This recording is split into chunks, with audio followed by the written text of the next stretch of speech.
Hey, so I'm gonna go over in this video how to quit your job and start your own business. And I have 3 S's to kind of guide you how to do this.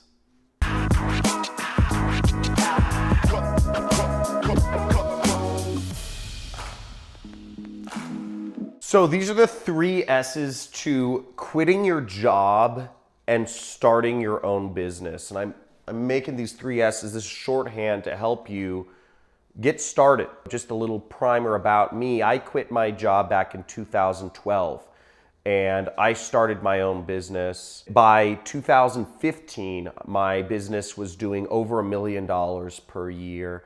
And at this point in 2019, which is where we're at now, my business does roughly $500,000 per month. Last year, my business did around $5 million. So point being, you can do it. It's very possible, and I'm gonna show you the best way how. So the first S is save. When you're thinking about quitting your job and starting your own business, start saving, okay? You wanna hope for the best, of course, but prepare for the worst. Have you heard that line?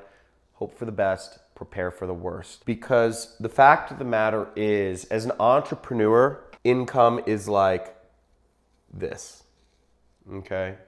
When you're working a job, income is a steady line. You're always making that same amount of money per month. Now you can make far greater amounts of money as an entrepreneur, but it's still, you're gonna have high months and you're gonna have low months. And working for yourself is not consistent. Now, what I did when I started thinking about quitting my job, what happened was I went to ask my boss for a raise. It was June 2012. I had added an extra $100,000 a month in profitability to my boss's company. I was working directly under my boss at an ad agency, and I had believed, okay, I added an extra $100,000 in profitability per month.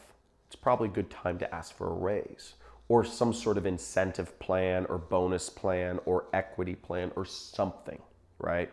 I asked for that raise, and I remember, I justified everything. I laid everything out for him. I'd spreadsheets. I'd everything to justify my value to the company.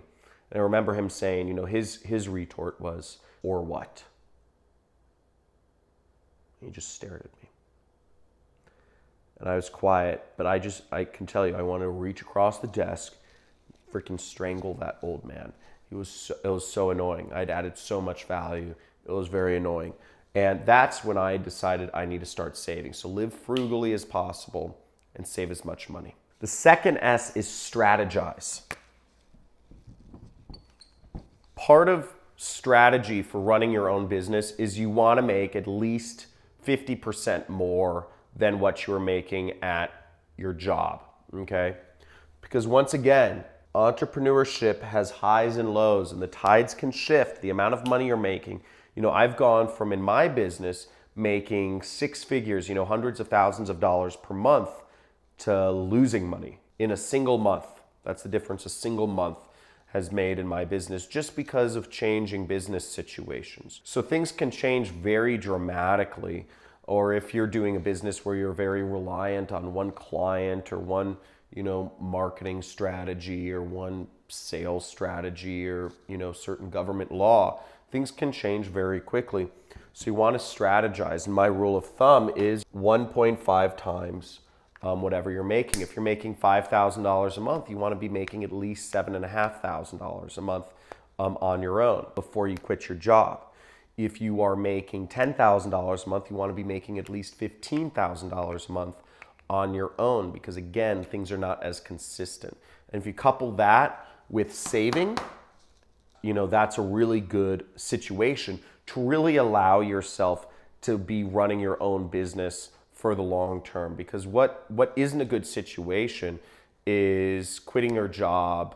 Something happens in your first couple months as an entrepreneur and you lose some of your income, and then having to go back to work 3 months later. And it happens all the time. It's because people didn't save, it's because people didn't strategize. So keep that in mind. When I was working my job, what I did was I was making $6,000 a month at my job. I didn't quit until I was making $10,000 a month on the side. Does that make sense? So outside of my job, outside of my 9 to 5 job, I was making $10,000 a month income, working mornings and nights basically. You know, the way I did that was I was running an ad agency at the time, you know, my own, you know, I was freelancing. I was working at an ad agency and I was freelancing and managing Google AdWords accounts. And what I did was at nights, I went to places where I'd find these high-end clients who would hire expensive freelancers. That's what I did, and I serviced their accounts at nights too. So I was constantly trying to do this and make this money so that I could quit. But again, I didn't quit until I was making quite a bit more than what my job was paying me. And that gave me that buffer zone. Third S,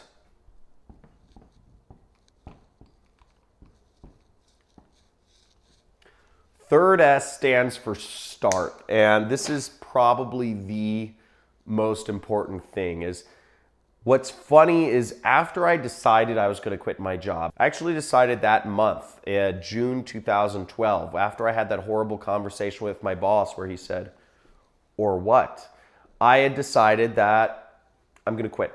Now, what's funny is there's so much paralysis. I was so scared to quit my job because I knew, you know, in the back of my mind, you know, and everybody wants you to work a job, right? And your friends, your family, you know, you have coworkers. It's a big deal when you quit a job. You know, there's a lot of things that go with it. And for months, I just let the decision linger. I was scared to actually do anything about it. But what you've got to do, it didn't change until I actually went to this Tony Robbins event called Unleash the Power Within. And this was in August, so a couple months later. And, you know, he does this thing called the Dickens process where he has you imagine what your life is going to be like. And you can do this right now, is imagine what your life is going to be like if you don't quit your job a year from now. Then imagine what your life is going to look like if you don't quit your job 5 years from now. Then imagine what your life is going to be like if you don't quit your job 25 years from now. You know, it's a visualization exercise, and I did this and I realized my life is going to be nothing like what I want it to be. You know, for me, it wasn't just quitting my job, it was just working a job, not being my own employer. And I realized I just needed to do it, and I could delay this decision. I could delay it for months, I could delay it for years. And it's very easy to delay quitting your job, but you got to do it at some time. And the thing was, just start. You figure stuff out, but you just have to start at some point. That's the hardest decision to make. But once I started, things fell into place. What's funny is after I quit my job, I went from making $6,000 a month in my job to after I quit, I was making $30,000 a month, you know, working for myself. And I was 23 at the time. So once you really do it, things can fall in place. You know, just a little encouragement from me to you is if you're going at it from a good place, do it. You know, you have to make that decision. You have to start somewhere. Now, I hope you enjoyed this video. I hope you enjoyed some of this information, and let me know in the comments what was the most helpful to you. Was it knowing to save? Was it knowing about strategizing 1.5 times, or was it just starting? And you know, maybe a little story from me about, you know, how I got started and how long it took me. Let me know in the comments what was the most helpful to you. Like this video and subscribe to this channel if you want to learn more about, you know, how you can work remotely, how you can work for yourself, and also some giveaways. You know, I do a business model called affiliate marketing, and I have more information on that, and I do giveaways about that sometimes, so make sure you subscribe.